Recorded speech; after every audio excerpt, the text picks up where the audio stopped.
Саламатсыздар, урматтуу мекендештер. Бүгүн бизге аллергиядан айыккан пациентибиз келди. Жашыңыз 38 жаштасыз. Так, сиз мага канча ай мурун келгенсиз? 8 ай мурун. 8 ай мурун келдиңиз. Ошол 8 ай мурунку келген абалыңыз жөнүндө айтып бериңиз. 8 ай мурун ошо Өтө катуу аллергия болуп, ооруп жүргөн маалым болчу. 10 жыл аллергия менен 10 жыл күрөштүм. Так, значит, эмне болот элес? Чүчкүрөт белеңиз, денеңизге бирси чыгат беле? Чүчкүрөт элем, аябай чүчкүрөт элем. Денемден эч нерсе чыкпайт эле, бирок чүчкүрөт элем. Меники ошо аябай көп врачтарга кайрылдым. Пищевой продуктардан чаңдан деп чыгарып атышты.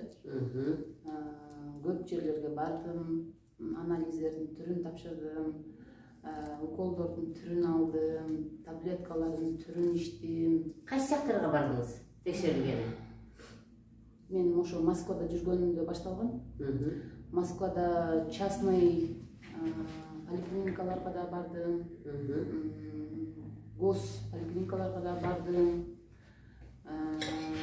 Алар мага только ошо укол, таблеткалар менен назначить да. Так, демек, сиз чүчкүрүп мурдуңуздан суу агат беле? Чүчкүрөт элем, мурдумдан суу агат эле, алым кетет эле. Таблетканы ичкенден уктатат да. Уктап эле жата берчү мен, ээртенет элем. Бир кармаганда мен Москвада жүргөндө 3 сутка кармачу. Биз случайно бир жерден жолугушуп калдык, Биз бир жерден случайно бир жакшылыктын үстүндө жолугушуп калдык дагы, менин адресимди алды дагы, анан ошол 2-3 күндөн кийин келдиңиз. Демек, мен айткан ыкмалардын баарын жасаганга аракет кылдыңар. Так, азыркы күнү абалыңар? Азыркы күнкү абалым аябай жакшы. Аябай сүйүнөм. Ошо кичинеме Гүлсана эжени Аллахым жиберип койгон экен.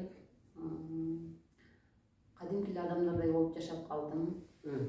Бардыгы жакшы, жалпы. Только мен диетаны строго кармадым. Эженин айтканындагы строго до сих пор диетадамын. Демек, абдан 8 айдан бери кырып, даже үйүндөгүлөр дагы абдан таң калышат экенде, сенден башка бирөөңдү жыгылып калса керек деп. Жок. Бул диета жыгылып калбайт. Бул диета деген, ротационный диета деген сөз, ошо бир тамакты 4 күндө бир жейт атасыңар, Ошондой. Анан эми азыр бүгүнкү күнгө келген себеби, мага кече звонок этти, эже мен деди жүрөгүм ооруп атат деди. Мен деди бир аз сол жагым ооруп атат го. Мен экиге түшөм, УЗИге түшөм дегенде мен сразу түшүндүм. Эми все-таки 35 жыл врач болгондон жүрөсүң да эмне кылды. Мен сразу билдим, что ичимен заниматься этпей койду, лимфомассажды жасабай койду. Мен айттым, лучше кел дедим. Кел, азыр каныңы көргөнчө 8 айда кандай болуп өзгөрдү экен көрөлү дагы. Анан кийин мен сага айтып беремин эмнеден ооруп атканын. Бирок сенин жүрөгүң таза чыгат деп айттым. Ошондой эле, мына экиге түшүп келди, жүрөгү таза чыкты. Анан мына ичин басып көрдүм, чындыгында эмне ката кетирди? Висцерал массаж жасабай койгон, лимфа массажы жасабай койгон, ич менен дем албай койгон. Демек, ошонун башында жасадым, анан азыр жасабай койдум дейт да. Көрдүңөрбү?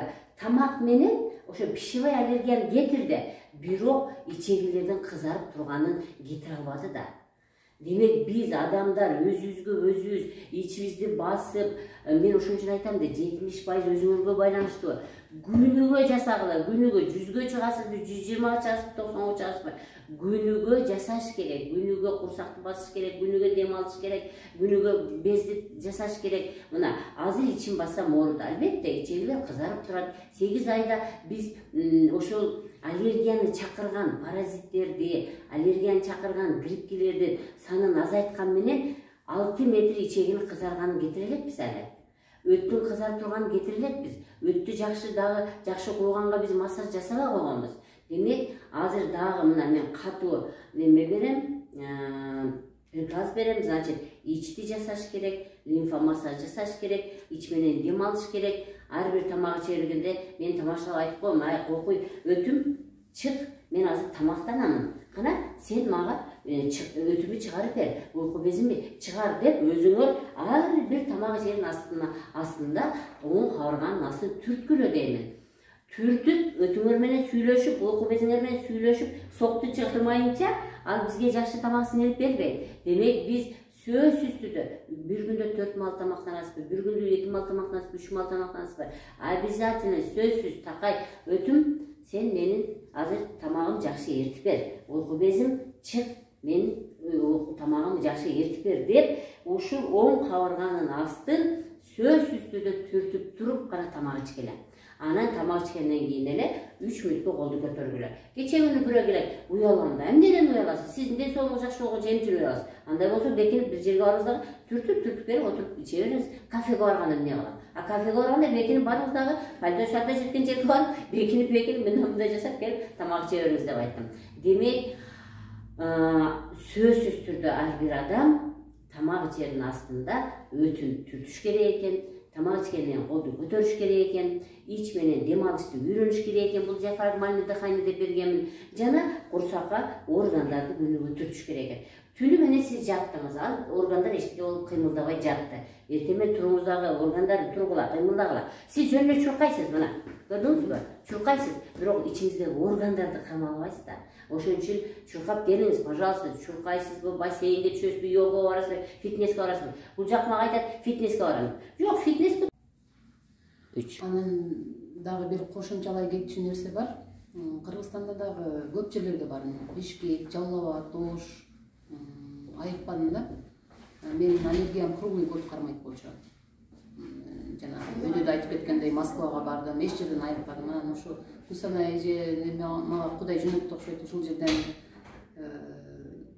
шифа берип, ушул жерден айыгып атам да. Уже жок менде аллергия.